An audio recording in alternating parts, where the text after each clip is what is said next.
Jauh banget ya. Anak kecil gimana Pak? Nyaman Pak? Oh gitu. Iya. Nah, itu tujuannya disimpan di rumah.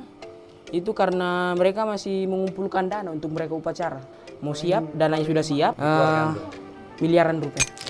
Jadi nanti kalau misalkan keluarganya memperbaiki bisa cuma harus melalui upacara dulu, ritual lagi. Ya, namanya upacara mak nenek ya. Nah, salah satu kelengkapan upacaranya itu mereka harus potong kerbau minimal 24 ekor satu patung.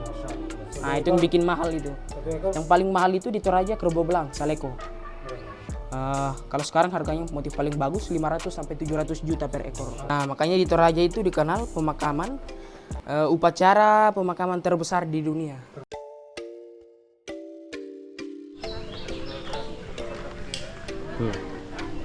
Objek wisata Londa.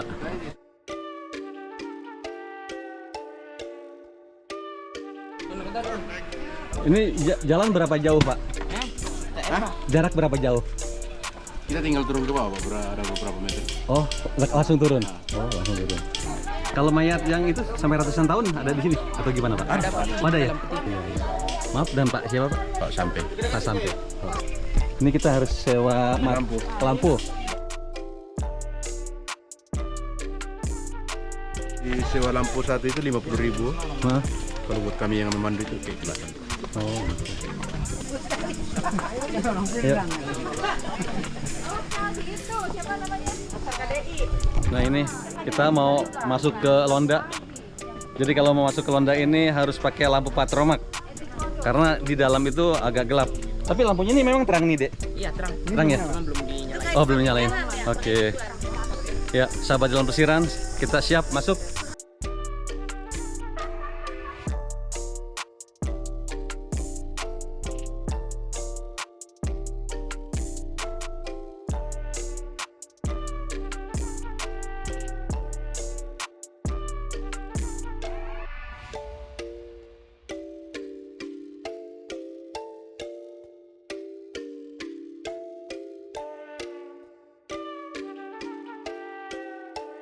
Mayatnya tuh.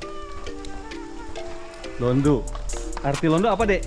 Nama kampung sini Pak. Oh nama kampung. Enggak kira orang Belanda, turun Belanda gitu, Londo.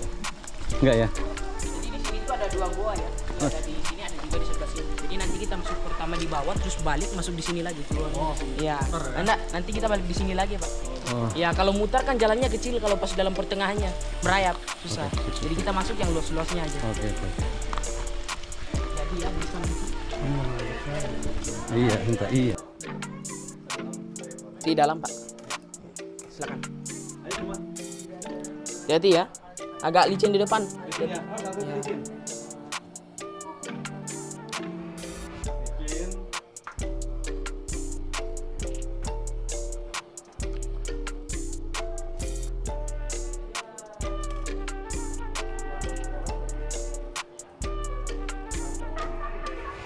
Yang di belakang itu Pak, itu cara pemakamannya itu San. Cara pemakamannya. Ya. Jadi dia peti-petinya tinggal diselip-selip di sela-sela batu, tapi mereka di kelompok-kelompok, di kapling-kapling. Satu kelompok itu artinya satu keluarga inti, satu keluarga dekat. Ya. Jadi itu mereka disengaja di kapling-kapling untuk mempermudah keluarga kalau datang ziarah. Jadi mereka mudah kenal yang mana keluarganya. Nah, tapi tetap walaupun mereka di kelompok-kelompok di sini, yang dimakamkan di Londa sini khusus untuk satu rumpun saja, satu garis keturunan ya. Ya, satu marga. Sampai saat ini masih digunakan? Iya, masih digunakan. Ada yang sekitar 5 hari yang lalu, di luar nanti kita lihat ya pas kita balik. Oh, oke. Nah, jadi di sini namanya rumpun tolengke. Iya. Jadi kalau bukan rumpun tolengke, nggak bisa dimakamkan di sini ya. Nah, terus di sini bentuk guanya alami semua, nggak ada yang dipahat. Dia terbentuk secara alami. Jadi tinggal digunakan sama keluarga untuk pemakaman. Oke. Nah, ini digunakan mulai penguburan Sejak abad ke-11. abad ke-11. Iya. Sama si keturunan tadi itu. Iya. Maksud ya. Ada berapa banyak ya di dalam sini? Udah banyak Pak, mungkin sudah ratusan orang. Oh, ratusan. Iya, karena dari dulu sampai sekarang digunakan untuk pemakaman. Gua ini tolengke doang. Iya, ada di dalam gua, di luar sama yang di bagian atas lagi. Jadi dari sini ada 2 tingkatan lagi ke atas pemakamannya. Ya, jadi disusun menurut strata ekonominya, makin tinggi makamnya, makin tinggi derajatnya ya kastanya. Ya. Makanya bangsawan-bangsawan itu mereka dimakamkan di atas. Itu berdasarkan ekonomi. Iya. Kalau mau foto-foto silakan. Mungkin mau foto di sini, foto rombongan nanti dibantuin. Ya, silakan. Gambarnya kita Ya. di sini yuk. Silakan.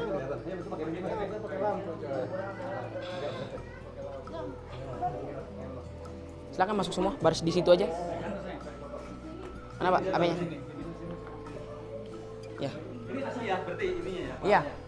Kalau itu yang sudah hancur semua petinya Pak. Jadi kalau misalkan tengkoraknya ada di luar, itu artinya sudah hancur. Iya.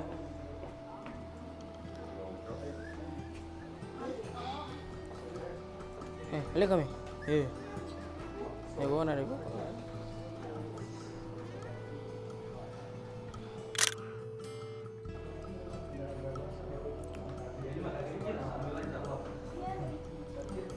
Kalau mau ambil gambar di sini juga bisa Pak. Nah, kalau di sini hati-hati kepala Pak, kita agak tunduk masuk. Kebalik ya.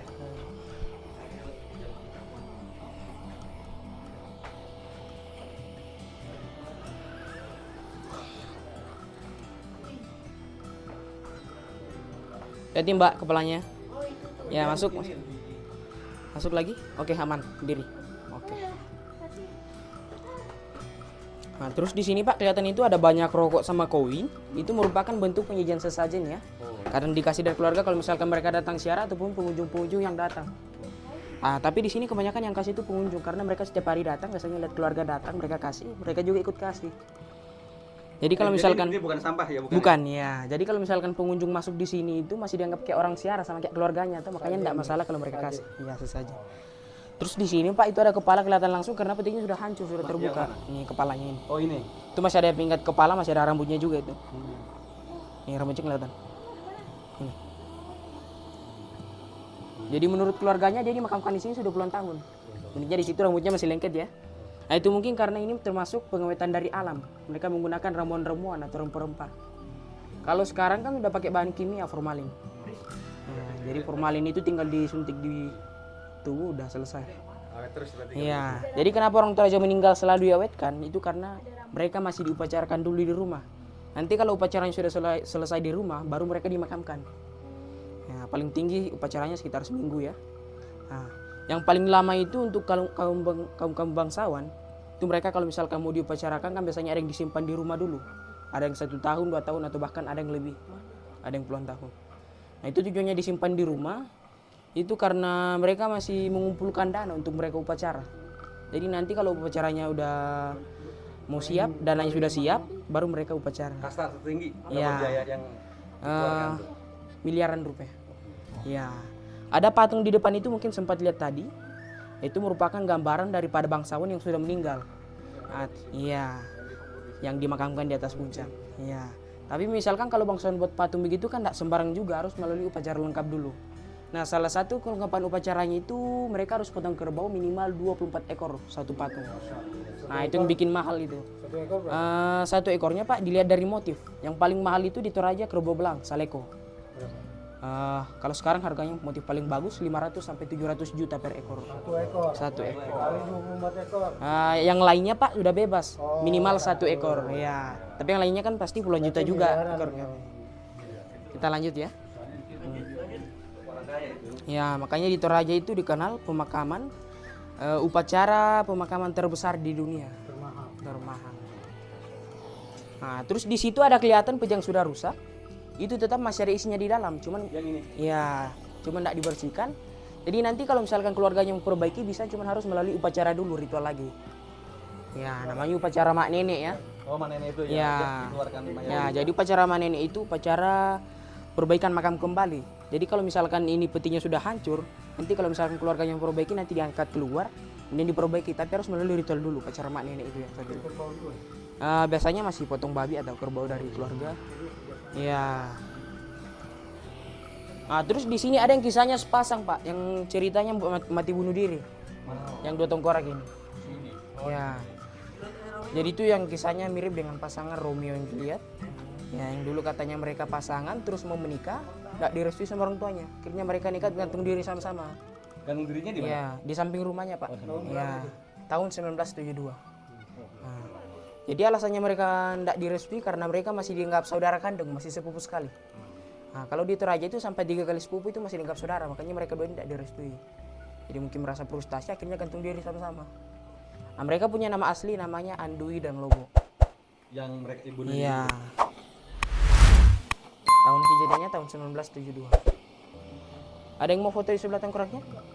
Silakan. Ya, hati-hati ya kepalanya, Pak. Awas.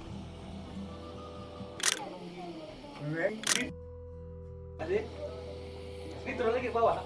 Udah, itu cuma sampai di sini, Pak. Terus di situ ada pakaian-pakaian kesayangan dari almarhum. Jadi kalau orang Toraja meninggal itu selalu diikutkan dengan barang-barang kesayangan. Makanya yang bangsawan itu mereka diletakkan di atas puncak karena sebagian hartanya mereka diikutkan dalam peti ya. Oh, ini emang yang masih baru nih. Kalau itu sudah agak lama juga, Pak. Pembungkusnya aja yang baru. Iya. Jadi kita cuma sampai di sini, Pak ya. Itu ada jalan kecil ke sana. Itu jalannya kecil cuma merayap. Makanya nanti kita balik aja ya. Enggak, kita coba kita. Dikubur di sini di tempat ini. Nggak semuanya punya makam seperti ini, Pak. Jadi kalau misalkan mereka nggak punya makam seperti ini, biasanya orang Toraja buat yang bentuknya kayak rumah kecil, namanya patane. Dia dicor, udah modern. Jadi di Toraja itu ada 5 bentuk pemakaman ya. Yang pertama orang gunakan yang seperti ini, gua alam. Kemudian setelah masyarakat mengenal besi, mereka pahat tebing batu. Ada contohnya di objek wisata Lemo sama Lokomata. Tetap di Iya, di pahat. di bukit. Iya, gunung besar, batu besar di pahat. Itu sudah dicor ya. Kemudian yang keempat itu kuburan bayi, ada di pohon. Iya, baby grave ya. Kemudian yang kelima itu yang paling jarang digunakan di Toraja, yang ditanam di tanah. Iya. Mungkin kasta bawah kali ya. Ada beberapa alasan, Pak. Ya, jadi alasan yang pertama itu karena Toraja merupakan bagian atas pegunungan. Jadi lahan yang mereka gunakan untuk pertanian kurang. Nah, seandainya seorang Toraja dimakamkan di bawah tanah, itu akan menghabiskan lahan pertanian yang mereka gunakan. Ya, jadi digunakan seperti ini untuk satu garis keturunan masuk. Jadi dibuat satu keluarga, satu makam. Jadi kita cuma sampai di sini ya. Jalan kecil ke sana itu merayap, susah. Jadi mungkin kita balik aja ya. Nanti lo jalan yang tadi baru masuk dari depan. Oke? Aku pegang kain.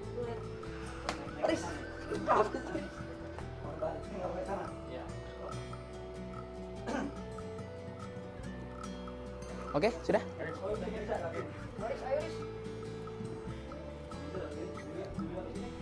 Masih lebih enak dong pulang. Jangan. Oke, kita rame-rame kita balik aja deh. Balik aja. Itu ada lampu di bawah. Itu aja enggak situ. Kamera itu. Iya benar. Oh, gitu. Bisa juga.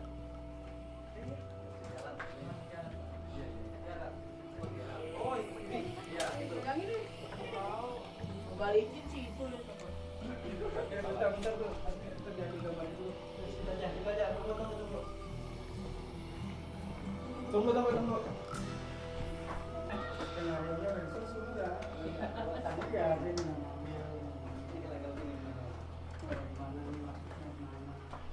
Merangkak, kita harus berjalan merangkak.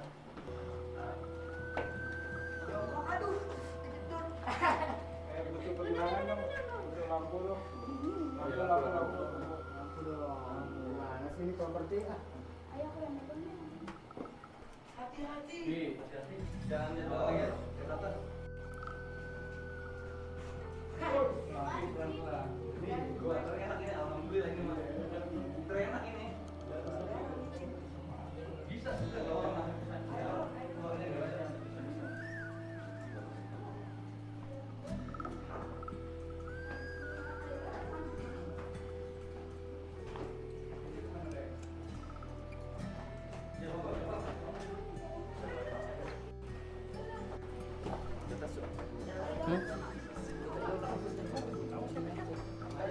Malas sih, ini.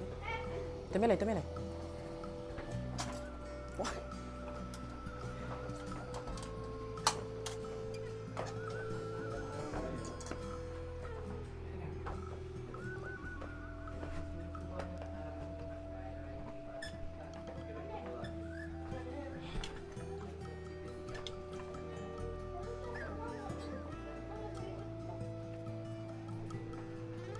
Hati-hati ya, Dek. Ya, hati-hati ya.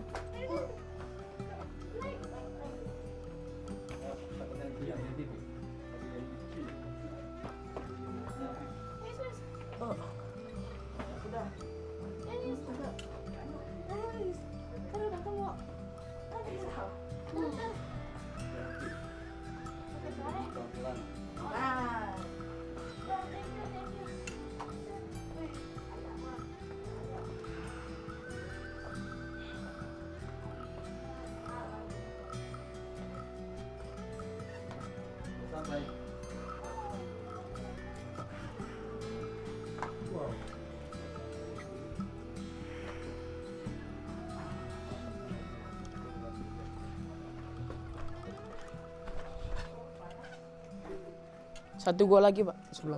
Iya.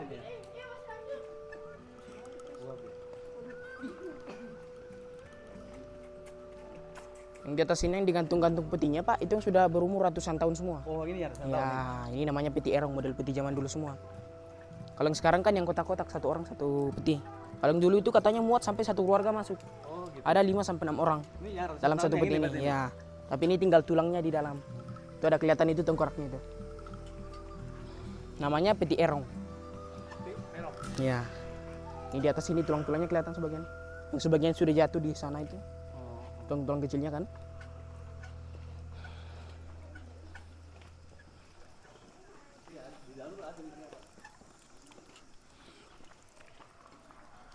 Nah, di sini masih ada satu gua lagi sekitar 5 sampai 7 meter dekat. Lebih pendek dari yang di sana.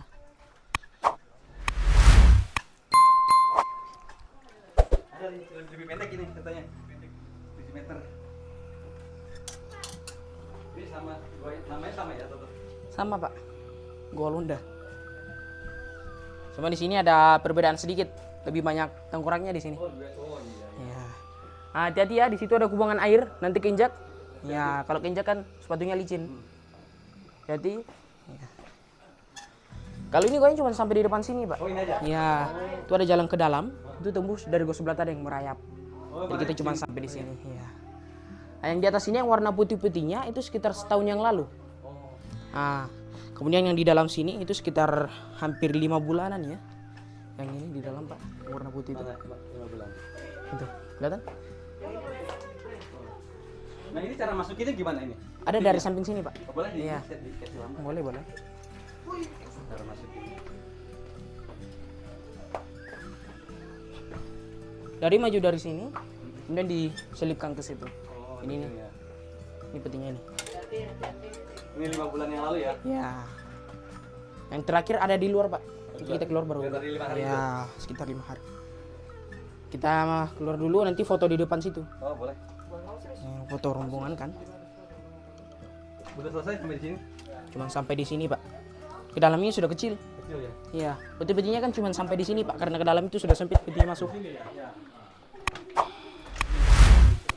Nanti kalau mau foto Pak bisa di tengah sini. Beri foto dari depan biar nampak semua tengkorak di atas. Ya, tunggu. Ada yang di belakang nggak kelihatan? Ya, nggak kelihatan, nggak kelihatan. Ya, oke gitu. Nggak kelihatan. Oke, siap. 1, 2, 3. Sekali lagi 1, 2, 3. Oke, siap. Ada yang mau foto lebih dekat dengan tengkorak Pak di bawah situ? Kepalanya di sini Pak. Ya. Oke. 1, 2, 3.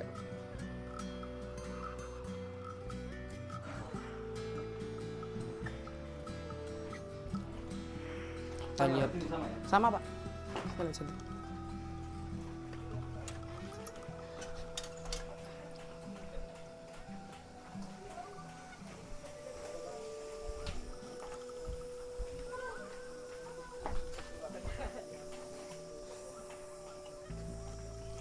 Oh, itu yang yang atas. Itu kan ada berbentuk sampingnya. Ah. Samping yang putih dua ini. Oh. Yang ada Oh, atasnya sana. Oh, jadi atasnya ya. Nanti kalau misalkan Bapak mau tunggu, bisa bicara. Ikuti jalan sini nanti sampai di atas itu dikasih lihat dari sana pemakaman yang bagian bangsanya di atas. Oh, ada di atas kelihatan ya. Iya, dari Oh. sana kelihatan. Oke.